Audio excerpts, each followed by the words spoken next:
Well, that's great.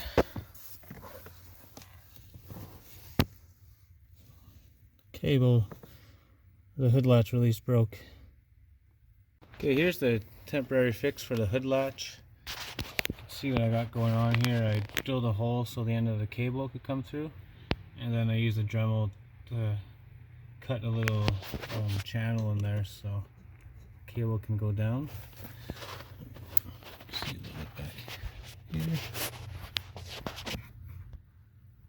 You know what I got going on? I couldn't find that OEM hood latch cable and the mechanism here, and I wasn't willing to buy an aftermarket one because if you work in the industry, like, you'll know that aftermarket plastic pieces are not very great, and it's just something you use quite often. So I'm gonna wait till I can find an OEM one, but for the meantime, it should work just fine.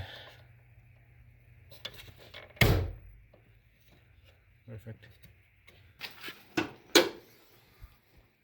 All right.